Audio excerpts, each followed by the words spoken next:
परमेश्वर ये चाहता है कि हमारे जीवन से उसकी ज्योति चमके और ज्योति हमारे अंदर से चमके। उसके लिए आवश्यक है कि वो आचरण, वो व्यवहार जो मसीह का था वो हमारे अंदर से प्रकट हो।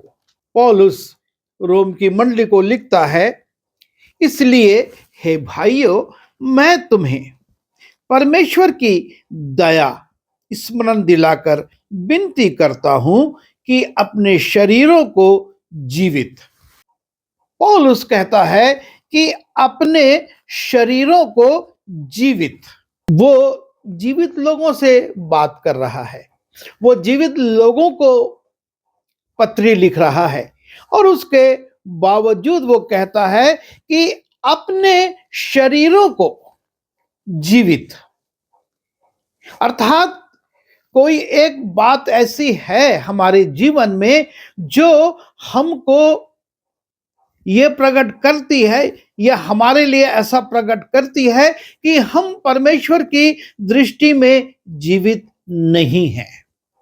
और पौलुस ये चाहता है कि हम संसार की दृष्टि में तो जीवित हैं, कार्य कर रहे हैं, लेकिन हमको परमेश्वर की दृष्टि में भी जीवित रहना है। क्योंकि जब परमेश्वर ने आदम को ये आज्ञा दी थी कि जो बीच में भले और बुरे के ज्ञान का वृक्ष है उसके फल को तू मत खा, यदि उसको तूने खाया तो तू मर जाएगा। और शैतान की बातों में आकर हव्वा ने उस फल को देखा, उसको उसे अच्छा लगा और उसने उसे तोड़ा और स्वयं भी खाया और आदम को भी दिया। और परमेश्वर ने कहा था कि जिस दिन तुम वो फल खाओगे मर जाओगे। और आज्ञा उल्लंघन के कारण परमेश्वर की दृष्टि में, या यूं कहें आत्मिक रूप से, आदम और हव्वा उसी दिन मर गए। और तब से लेकर अभी तक संसार बढ़ता रहा, उसमें नाना प्रकार के क्रियाकलाप होते रहे, मनुष्य उन्नति करता गया, उसने फसल उगाना शुरू करा, मकान बनाना शुरू करा और नाना प्रकार के विज्ञान की खोजें करता रहा। और इस प्रकार से वो ये प्रकट करता रहा कि वो जीवित है, लेकिन परमेश्वर की दृष्टि में वो जीवित नहीं था, वो मर चुका था। और परमेश्वर ये चाहता है कि हम जीवित हों।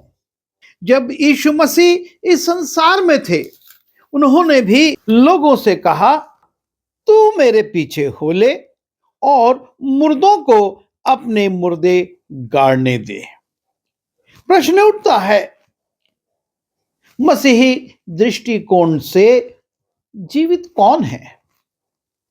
क्योंकि यहां पर यीशु मसीह इस व्यक्ति से कह रहे हैं, तू मेरे पीछे हो ले, और दूसरी बात कहते हैं कि मुर्दों को अपने मुर्दे गाड़ने दे। मानवीय दृष्टि से हम देखें, कोई मृतक दूसरे मृतक को गाड़ नहीं सकता है।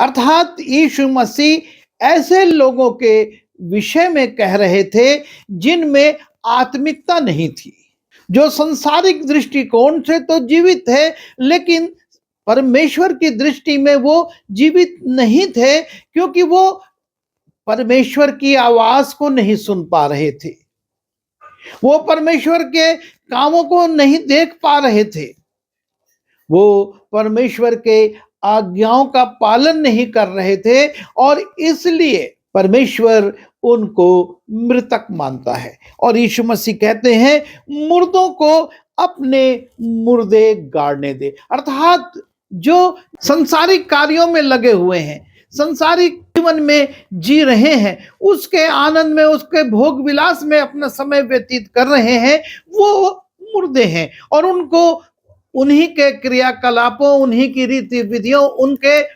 संस्कारों में लगा रहने दे, पर तू मेरे पीछे हो ले।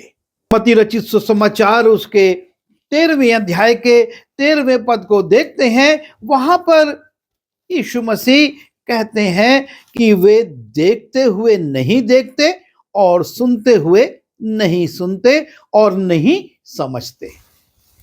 ये लोग जिनको यीशु मसीह मुर्दा कह रहे हैं कि मुर्दों को अपने मुर्दे गाड़ने दे, इन लोगों के विषय में यीशु मसीह कहते हैं कि ये इसलिए मुर्दा हैं क्योंकि ये देखते हुए नहीं देखते और सुनते हुए नहीं सुनते और ना समझते हैं, क्योंकि वो तो अपने संसारिक क्रियाकलापों में लगे हैं और उससे संतुष्ट हैं।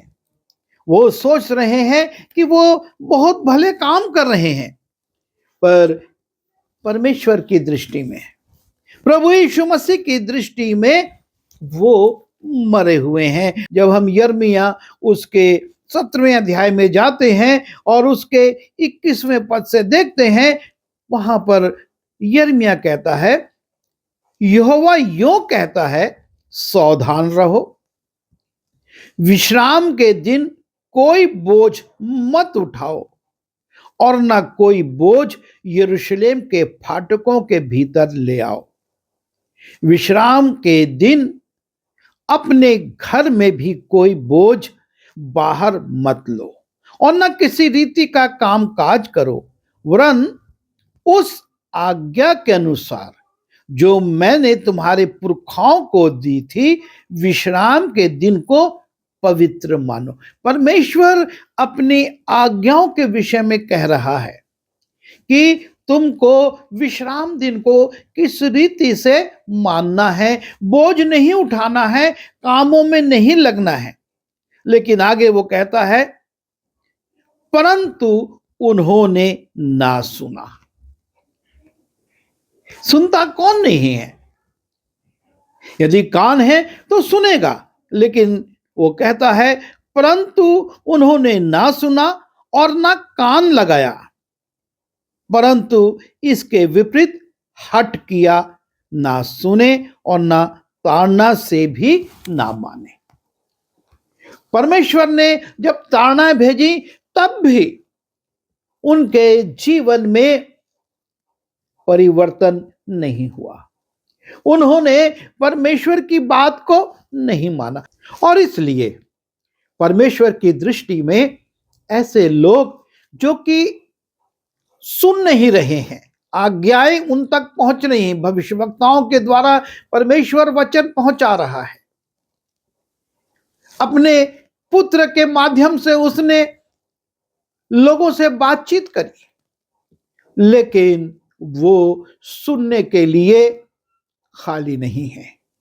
वो देखने के लिए बड़े बड़े आश्चर्य कर्म हो रहे हैं, मुर्दे जिंदा किए जा रहे हैं, लेकिन वो यीशु मसीह पर विश्वास नहीं कर रहे, उसकी ओर नहीं मुड़ रहे। और इसलिए जब वो देखते हुए भी नहीं देखते और सुनते हुए भी नहीं सुनते, इसलिए यीशु मसीह कहते हैं कि ये मुर्दे हैं और इन मुर्दों को अपने मुर्दों को गाड़ने दो।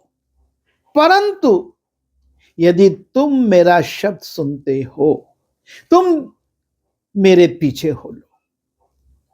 यीशु मसीह ने कहा, हे सब परिश्रम करने वाले और बोझ से दबे लोगों, मेरे पास आओ, मैं तुम्हें विश्राम दूंगा। लेकिन बोझ से दबा हुआ व्यक्ति, पाप के बोझ से कराहता हुआ व्यक्ति अपने ही प्रयासों से, अपनी ही शक्ति से, अपनी ही योजनाओं और अपने ही रीति विधियों से अपने आप को पाप मुक्त करने की कोशिश कर रहा है।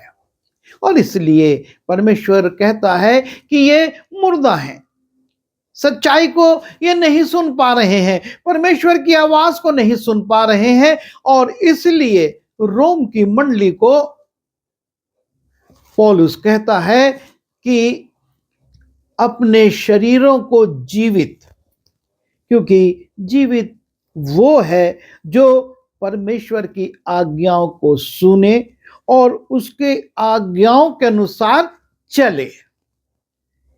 यदि आप आवाज दे रहे हैं, और कोई नहीं सुन रहा है तो आप उसे बहरा कहेंगे, क्योंकि वो नहीं सुन रहा है। यदि कोई चल रहा है और सामने पत्थर है और उससे ठोकर खाता है, लोग कहेंगे ये अंधा है क्या? सामने पत्थर है, देख रहा है और उसके बावजूद भी उससे ठोकर खा रहा है।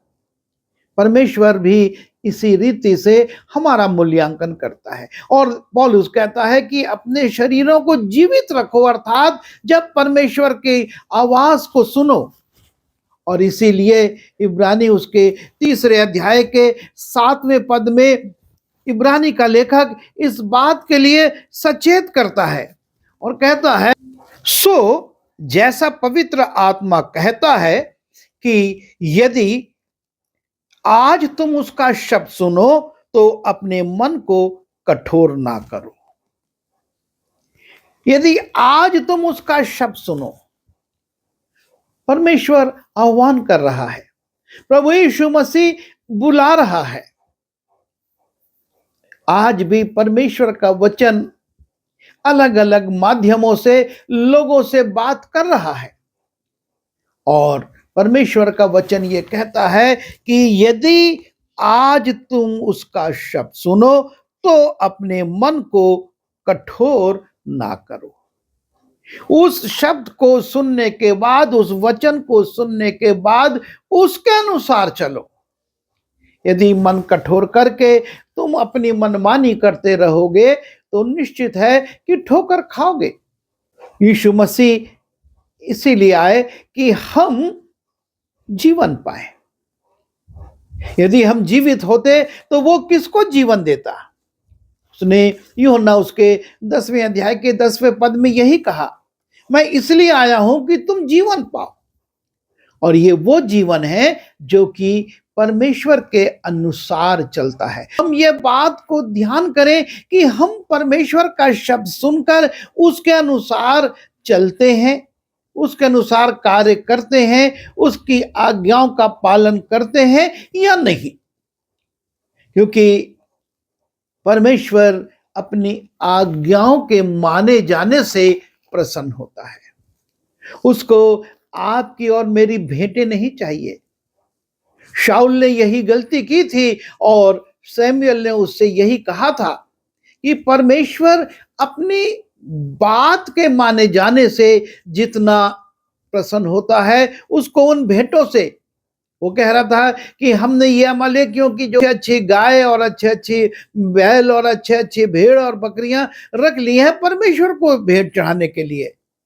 सैमुएल कहता है ये परमेश्वर को स्वीकार नहीं है। और यही बात हमारे लिए है कि हम उसकी आज्ञाओं के अनुसार चलें। हम जब जीवित हैं तो उसकी बात को सुने और सुनने के बाद उसका अनुसरण भी करें, क्योंकि सुन लेना पर्याप्त नहीं है। सुनने के बाद उसके अनुसार चलना, उसके अनुसार कार्य करना जरूरी है। अन्यथा हम धोखा खाएंगे। हम संतुष्ट रहेंगे कि हम तो परमेश्वर के साथ हैं, हम तो उसके वचन को सुनते हैं, पर सुनना ही पर्याप्त नहीं है। वो हमारे जीवन में काम कर रहा है या नहीं, उसके अनुसार हम चल रहे हैं या नहीं। हम कितनी भी रीति विधियों को पूरा करें, कितने भी सभाओं में जाएं और कितने भी लोगों के साथ संगति करके सोचे कि हम परमेश्वर के सामने जीवित हैं, तो नहीं। हमको उसकी आवाज को सुनकर उसके अनुसार चलना है और तभी हम जीवित हैं, अन्यथा हम मरे हुए हैं। और यीशु मसीह हमारे लिए भी यही कहेंगे कि मुर्दों को अपने मुर्दे गाड़ने दो, अपनी रीति विधियां पूरा करने दो, अपने संतुष्ट होने वाले कामों को करने दो। लेकिन एक झुंड से वो कहते हैं मेरे पीछे हो ले। और इतनी बड़ी भीड़ में से जब यीशु मसीह ने चेलों को पुकारा, पतरस को पुकारा, यूहन्ना को पुकारा, वो उसके पीछे हो लिए। मत्ती को पुकारा, वो उसके पीछे हो लिया। जक्कई से कहा, मुझे आज तेरे घर में रहना अवश्य है। वो उसको ले गया और इसलिए यीशु मसीह ने कहा कि इसने मेरी आवाज को सुना, ये पेड़ से उतरा और मुझको अपने घर ले जा रहा है और इस बात की उद्घोषणा कर रहा है कि मैं हर गलत कमाई को लोगों को वापस करता हूं और इसलिए आज इस घर में उद्धार आया है। जब हम उसकी आवाज सुनेंगे, जब हम उसकी आवाज सुनकर उसके अनुसार कार्य करेंगे और जब हम अपने जीवन की कमजोरियों को अपने जीवन से अलग करेंगे, तभी हमारे जीवन में उद्धार आएगा। सिर्फ यीशु मसीह के साथ चलने से जक्कई के जीवन में उद्धार नहीं आता, लेकिन जब उसने अपनी कमजोरियों को माना और उन्हें छोड़ा, प्रभु यीशु मसीह ने तुरंत कहा, आज इस घर में उद्धार आया है। और यह है उसके जीवन का प्रतीक कि उसमें जीवन था। और हमारे जीवन में भी तभी जीवनता आएगी जब हम उसकी आवाज सुनकर अपने जीवन की उन कमजोरियों को, उन गलतियों को, उन लापरवाहियों को जो कि आज तक हम करते आए हैं, अलग करेंगे। और जब हम उनको छोड़ेंगे, प्रभु कहेगा, हाँ, आज इसके जीवन में उद्धार आया है। हम सिर्फ और सिर्फ उन रीति विधियों को जो मुर्दा है पूरा ना करें, लेकिन यीशु मसीह के साथ चलते हुए अपने जीवन की कमजोरियों को दूर करें और यीशु मसीह से उस उद्धार को प्राप्त करें जो देने वो आया था।